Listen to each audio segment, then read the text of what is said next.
Ladies and gentlemen, welcome back. Welcome back to HR Week 2022 Digital HR, dedicated to digital HR, or today, everything you completely want in terms of digital HR. We have it today, all during this day already. Lots of ideas again on people analytics, data-driven HR, those decisions that we make based on the data we have, but more so the mindset that we have, a shift of mindset to really embrace the broader, wider scale tech revolution, which is happening right now. So we move on now to our masterclass. Remember, each day, every single day, we have one specific masterclass from our partners, University of York City College, sharing a kind of balance of scientific data together with theory, but more importantly, the practical side. So things you hear, the ideas, the insights you hear,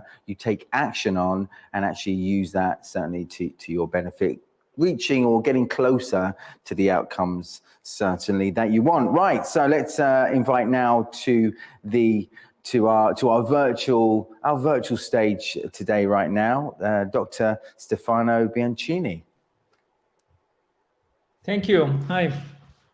Hello, Dr. Stefano. How are you today? Fine, great. Thanks. You?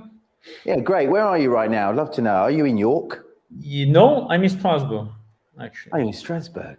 Okay, Strasbourg. remotely in Capital Strasbourg. of Europe, to be precise. Absolutely. And again, I look at the backgrounds. We all look at the backgrounds, and that's a mighty bookshelf. Absolutely, that's a mighty bookshelf they look like mighty books. I guess they are. I don't know, but they look the book from the side that very colourful.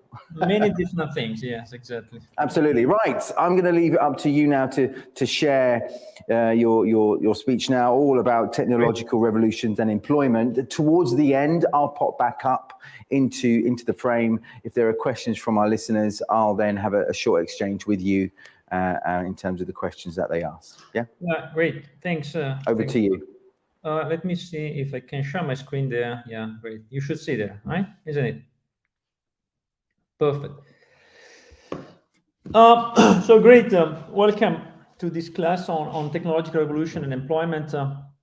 Many thanks for the organizer and many thanks for the people in front of the screen there. So as the colleague was saying, my name is Stefano Bianchini. I'm associate professor at the University of Strasbourg, affiliated at Beta. I'm an applied economist with a background in engineering, and the last few years I've been working on economic and societal effects of technological changes, technological revolutions. And as applied researchers, what me and colleagues have been doing is to look at socioeconomic data and try to figure out what the effects the technology can have on labor markets, inequality, social mobility, growth, industry dynamics, science, and many other things. So today I would like to share some reflections with you on the very important topic when it comes to digital technologies, artificial intelligence in premise, but more broadly, automation technologies, which is the impact that this technology can have on employment and of course, labor markets. So I will try really to offer you a pretty exhaustive overview of what are, from my perspective, my point of view, the major changes the technology have on employment and labor market. So let's go. I'd like to start with some plots. You have certainly heard the stories about artificial intelligence, robots, digital revolution, intelligent machines, and many other things, fourth industrial revolution, broadly speaking. And very likely, most of you are already kind of familiar with these terms. But how did we arrive here? So if today we're living in the fourth industrial revolution, it means that we have already had three revolutions in the past. So what are these revolutions and why this revolution is different? That's kind of a pretty entry point if you want to understand. So what you need to know, really, if you wish to understand the impact of technology on society, is that for most of human history, technology progress has been extremely slow. Some economists tried really to reconstruct some measures of wealth using historical data, measures such as GDP per capita and others, as you see in the picture here. And for a long period of time, really thousands of years, And essentially what you see from the plot is that for a long period of time, there was basically no economic growth at all. Economists typically refer to this period of no sustained growth as secular stagnation. Well, be careful, that doesn't mean that there were no progress or inventions. On the contrary, old civilizations like Greeks, Egyptians, Romans, and also during the Middle Ages, of course, we find fantastic things that came to light into a variety of domains, agriculture, architectures, technologies like literature, music, and many other things. However, there are two remarks to be done here. First, as I said, this progress took place over a relatively long period of time, that is a few thousand years. And second, most importantly for the discussion today, is that all these inventions didn't bring an increase in the overall wealth and living standards of societies. Now, something special happened in the 18th centuries. There was a set of inventions, and notably railways, mining, and first and foremost, of course, the invention of steam engines, which trigger the well-known Industrial Revolution, so first Industrial Revolution, as you know. So the industrialization process, or Industry 1.0, is known as the beginning of the Industrial Age, and around the 18th century, as I said. And for the first time in human history, really goods and services were produced by machines on large scale. And for that moment onward, the economies, GDP, population, and many other indicators started to grow really at an exponential pace. And of course, at that time, machines began to replace some of the labor in the factory. And so for the first time, really in human history, people began to realize that technology could have a major effect on employment. And this also led to some social unrest, and we'll come back on this in a second. Now, the second Industrial Revolution began at the end of the 19th century with the process of electrification, as you might know.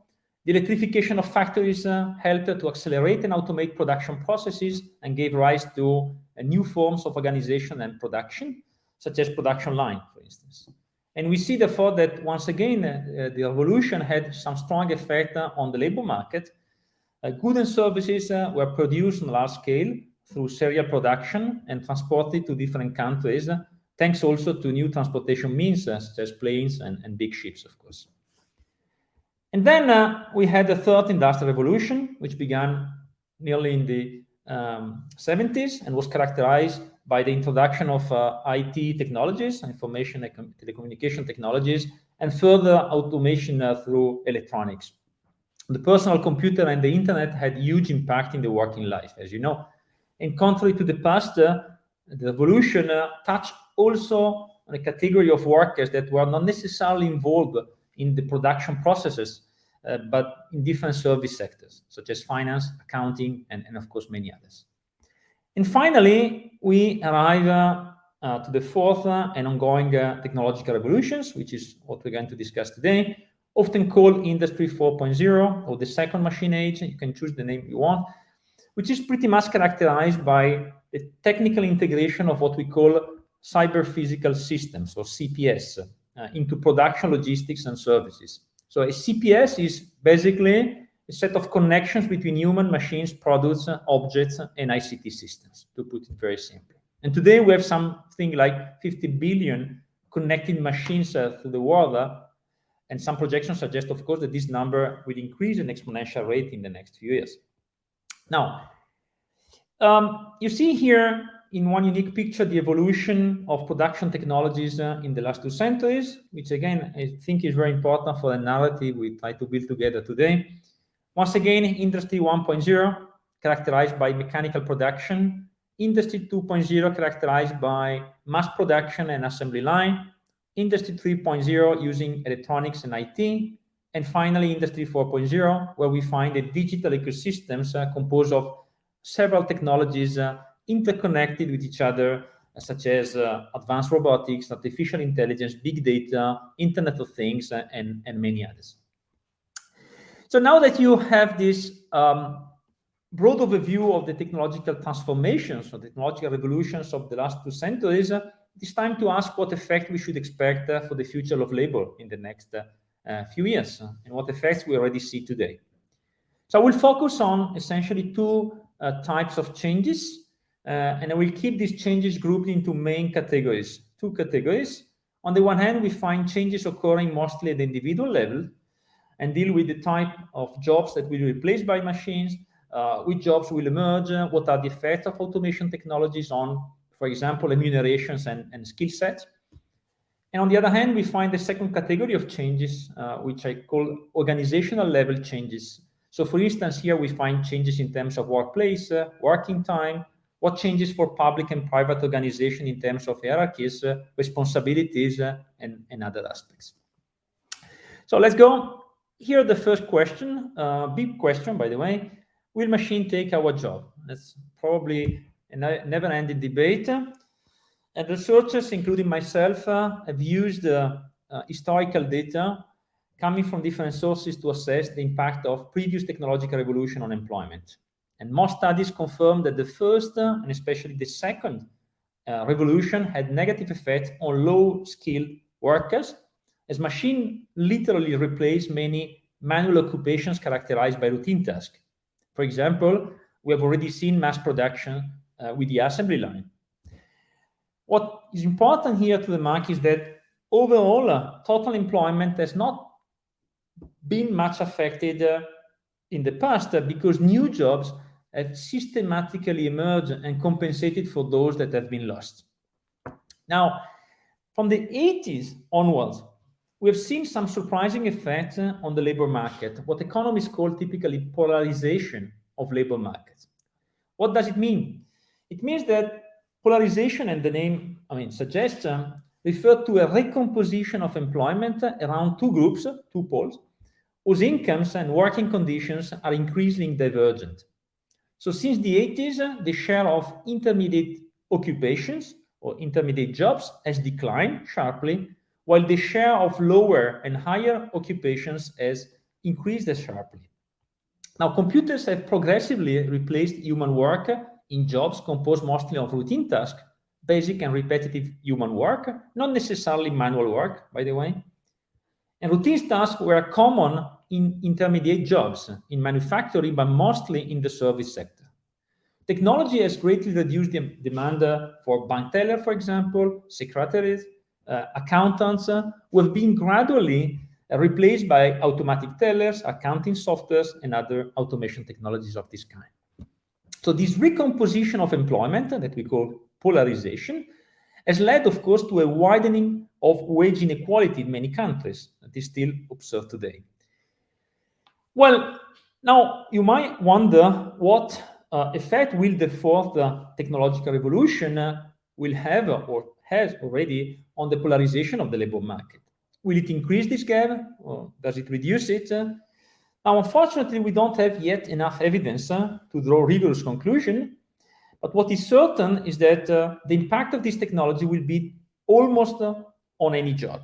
So let's try to dig a little bit more into what type of job could be strongly affected and what type of jobs could be replaced and new jobs that might eventually emerge. So, yes, some jobs will emerge. Many of these jobs are already there. Our recent projections suggest that in the next few years, there will be an even stronger demand for this type of job. The first type of job I have in mind is, of course, that of data scientists. Data scientists, as you might know, has been in existence only for a few years and will gain importance in the future. So the general task of a data scientist, as you know, is to help organizations essentially to make sense of their data. One occupation that is gaining importance, if you look at the data, in the domain of data science is that of the data artist, which I find pretty interesting, who is responsible essentially for the graphic representation of data. So a profile of data artists includes some hybrid competencies like comprehensive IT skills, knowledge, but also creative abilities of artists and graphic designers, right? So data also seems to suggest that there will be an increase in the low-wage, non-routine sectors. So these non-routine manual occupation include service jobs like gardeners, home health aides, concierge, and of course many others. And finally, one interesting domain that is growing at an exponential rate is that of crowd workers. So crowd workers are essentially freelancers who offer their skills via computer online platforms. That's pretty simple. And this covers smaller tasks such as writing product reviews, for instance, but also more comprehensive work as testing softwares, providing legal advice, ghostwriting, designing and programming a website. And currently in developed economies, what you have to know is that crowd working is only a way to earn a small additional income. But this will definitely change in the next few years, in which this crowd working will represent a way to provide services outside the traditional employment structures. And yes, some jobs also will disappear. With the advent of smart factories, workers in manufacturing industries will lose significant number of jobs. That's true. One sector that will be strongly touched, and indeed has been already touched in the last few years, is the logistics sectors, or other sectors where there is a considerable physical effort. Think of mining, for instance. But it's not only manufacturing and logistics. That I think is important to emphasize. Almost every job where an employee sits in front of a computer screen and routinely process and interprets data is at high risk of replacement. Some jobs, to give you an idea, are kind of accountant, court clerk, or generally desk officer and fiscal authorities, for instance. Now, the most interesting case for us, at least researchers, are those jobs that are potentially at high risk of being replaced by automation technologies, but it's not yet completely clear if and when this will happen. A well-known example is that of legal professions. So the available technology could be ready to automatize some task, some job, maybe not completely, but large part of it. And for instance, software developers and lawyers are working in the last few years on intelligent systems for reviewing contract and performs kind of preliminary review of legal documents. However, several studies conclude that indeed the legal profession is at risk to a lower degree, much lower degree than other jobs, because indeed still there is a sort of personal relation with customers and you need creativity also to draft new contract clauses and other things. Now, another group of workers are doctors and nursing staff, potentially at risk. Here again, technological possibilities would suggest that a reduction of employment in this works is definitely possible. But yet, so far, those professions were not very much affected by the technology or replaced by the technology, but rather the technology entered as a standard practice, as a tool in most of their daily activities. Think of surgery robots or machine learning algorithm to diagnose for diagnosis of various diseases.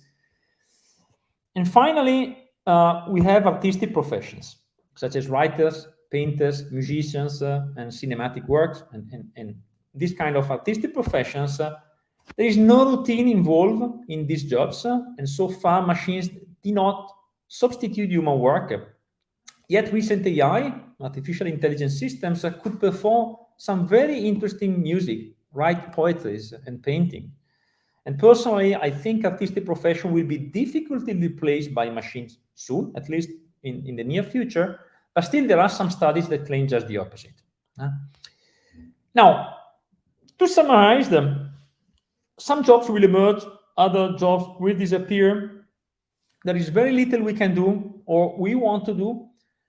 And like it or not, is the normal effect of technological changes. It's something that has happened in the past and will happen also in the future.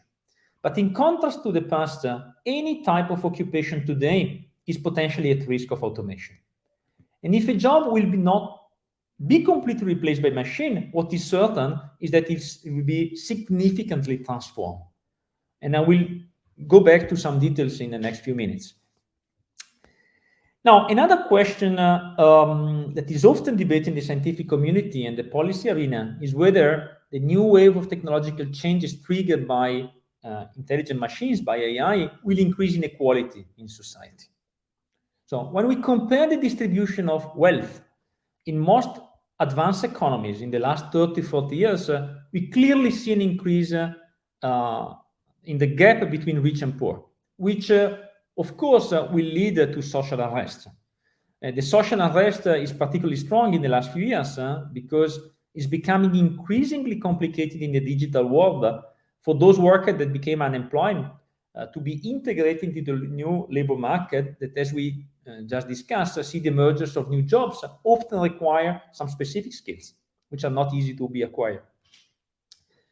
Now, an interesting, at the same time, I would say, pretty dramatic factor is that digital technologies has brought about is the new class of super rich people.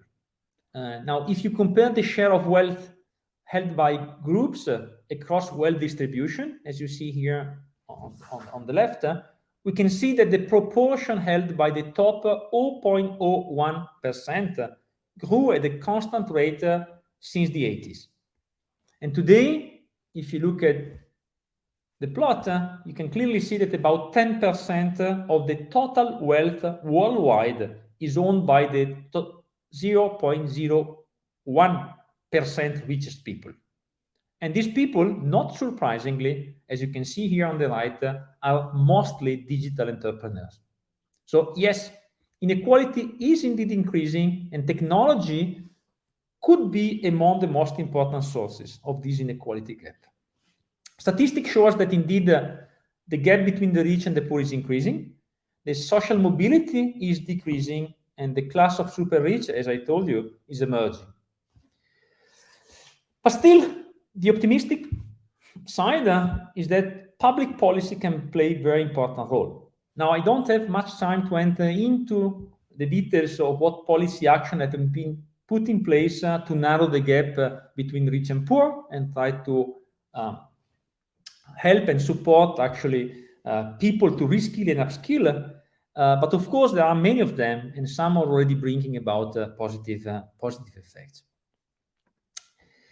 So far, we have discussed the effects of the technology or new technological revolution on the future of work and inequality in society. And another aspect I would like to discuss now is the effect that this technology can have on the organization of work. So the second class or the second group of impact. And machines will bring changes, indeed, in many dimensions of the organization of work. They are bringing new organizational forms, new forms of businesses. They are affecting very much the workplace and the working time of many employees. And digital technologies are also affecting pretty much remuneration options. Some remuneration option will disappear, other will be reinforced. And finally, as I will see in a second, machines are posing also several health and safety issues for workers. So as for the organizational forms, as you know, the increasing digitalization of society and the huge range of services offered by independent contractors on the internet rendered it easier for companies to relocate fields of activity and service sectors to other regions. We call this phenomenon job outsourcing or also work-on-demand culture. And these services are extremely heterogeneous and can range from data analytics, web design, legal advice, medical advices, and many others. And overall, the global trend is that the work 4.0, as we typically call it, will take place outside traditional employment structure with a huge rise in self-employment.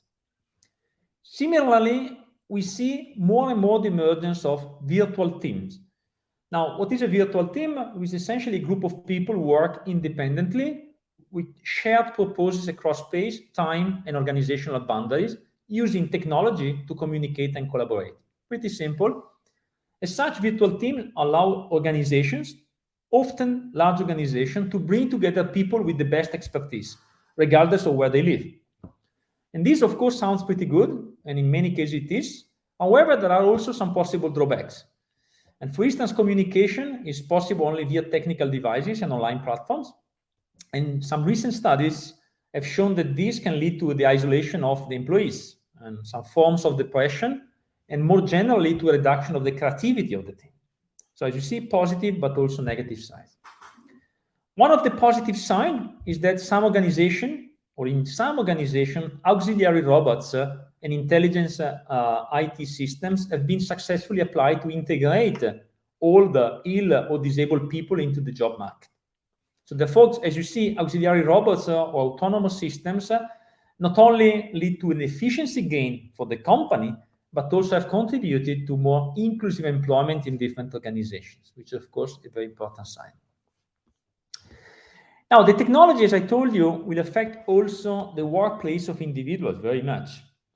First, the central issue when dealing with the automation systems is occupational safety.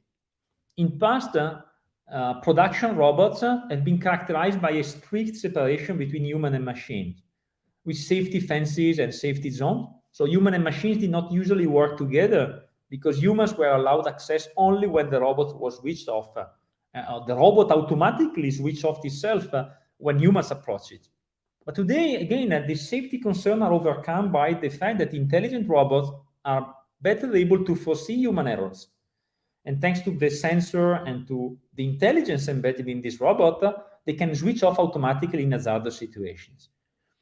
So essentially, intelligent robots are really able to assume assistive functions and to work together very closely with humans in many domains: healthcare, clinical medicine, but also ocean space exploration, for instance, and many other domains. Another big change on the workplace is that basically the technology is extending more and more the job place to public space. Economists call this phenomenon latte macchiato syndrome. And employees and freelancer workers are no longer necessarily sitting in their offices, but in a cafe around the corner, or if it is a sunny day, just sitting in a park, and are working essentially from the laptops. So the workplace, if any, serve almost only for the purpose of maintaining social network, social relationships with colleagues, face-to-face relationship, but is not the real locus of production. Another change is that the border between personal life and private life become very blurred. So the traditional places of work and fixed hour working hours are dissolving somehow. And again, this leads to flexibility, but also to some problems. First of all, some family tensions, right? Now, of course, changes of workplace has a direct effect also on the working time, and vice versa. More and more workers have seen an increase in flexibility in the last few years, and several studies claim that flexibility is likely to increase even further in the next few years. Is it a good news or not? Well, again, we find pros and cons. The advantage is clearly a higher independence and more time at home, like me now. The disadvantage is that more flexibility often leads to what we call always-on culture, which often means a constant availability of people. And constant availability for some people can cause stress and other mental disorders. And I will come back on this issue in a second. Or simply it means that, as I told you, the boundary between professional and personal life tend really to disappear. Another aspect which I find pretty interesting that we found in the labor market data is the progressive switch towards what we call trust-based working hours. It means that the employer forgoes monitoring precisely working hours of the employees, but only the final product is relevant. So on the one hand, it means, again, more flexibility for the workers. On the other hand, it means that the employer must place greater trust in the workers because indeed she cannot really monitor the amount of labor needed for a given production. And all these changes in terms of workplace and working time have some important indirect consequences on the remuneration system, which is indeed what I'm going to discuss in this slide. So several studies have shown that labor mobility has increased quite substantially in the last few years, and will increase further in the years to come. High qualifying employees, in particular, will change jobs more and more often, and will have the possibility to negotiate working time and remuneration models. And among the remuneration models, let's go through the most important changes that I think will happen or are already happening. As I said, the breakdown between the boundary in terms of workplace and working hours make it difficult for employer to check how many hours the employee actually worked. So in the near future, including for non-executive employees, we will find more and more often elements of performance-linked payment in the calculation of the salary. There will be also more lump sum payments for the provision of specific service packages, what we call lump sum remuneration. At the same time, piece wages will become rarer because industrial robots, as I show you, will be used more and more often in the production process. The same applies to extra work allowances, for example. So we have, discussed some changes at the level of organization of work, other changes in terms of workplace, working time, and we've just discussed the emergence of new remuneration systems. I'd like to close here my speech pointing to some issues related to the health of workers in the Industry 4.0 paradigm. So let me first demystify a common wisdom. So robots do not kill humans at work, or at least much less than what people think. Some recent statistics on the US labor market have shown, for instance, that the number of deaths caused by robots in the last 30 years is nearly 30 employees, maybe a bit more. It's something like, I did the calculation before, 0.0005% or something like that. So, however, it is true that robots in the last 30 years caused a lot of physical injuries. Most accidents at work were caused, as I told you before, by lack of coordination between the human operator and the assistive system, or human errors. The good news is that the number of physical injuries, if you look at data, has started to decline in the last few years. Why? Because certainly was these technological improvements, and robots today are better able to coordinate with humans, predict human mistakes, and reducing, of course, the risk of injuries. So it is also pretty obvious that the massive transition of workers to the third service sector, as we've seen before, caused these workers to spend more and more time sitting on a desk in front of a computer. So more people moving from agriculture and manufacturing to service sectors. And the new workplace often does not guarantee ergonomic technologies, right? So we sit at bars working with a laptop or a park bench, and this gave rise to more and more physical problems, and in particular postural problems. It was a problem that was already there since 20 years, but it seems that it's becoming more frequent if you look at data, and in particular in the youngest generations. And finally, I would like to draw your attention on a very, very important problem, I think, which is often unknown. That is the consequence that new technologies, in particular artificial intelligence and intelligent machines, can have on mental health of workers. And the scientific evidence here on the topic is not very robust and consolidated, but we would see that the proportion of workers who experience mental disorders increase in those companies that invested massively in automation technologies and AI in general. And again, I don't want to speculate because there's still research going on. There could be several explanations that have been put forward for this. Some related to the isolation on the reduction of social relationship, for instance. Other concerning the feeling of job insecurity, and other again related to the difficulty to adapt to the new working conditions, which require, of course, upskilling and reskilling. We do not know much about this, but it's certainly a very important area of research.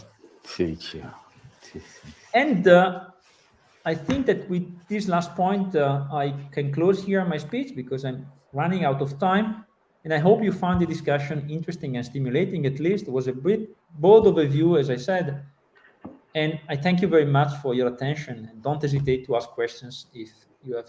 Fantastic. Listen, you're right. We are running out of time, but hey, that's okay because we got just enough time for one question. Let me ask that to you right now. So again, this is not a long answer on this one, a very short one. In which ways do you think the technology will advance in the future to prevent the unconscious bias in organizations like race, gender? What should technology solve that humans cannot? Short answer, please. Yeah, well, difficult to provide a short answer here.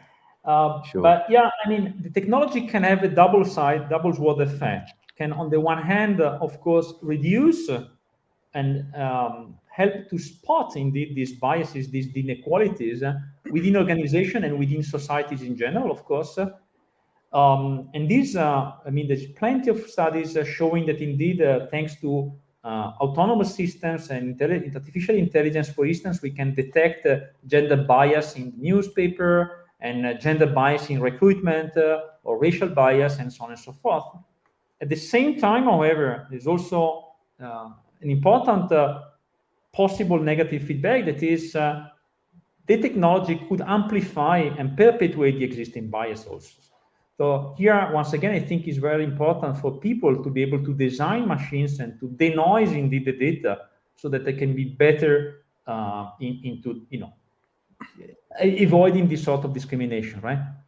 Yeah, so what you're saying is it could be on the one side, it could be something positive to identify, the data can actually identify kind of the trends and the patterns of something which would reduce these biases. But on the other side, just be aware that actually, if we're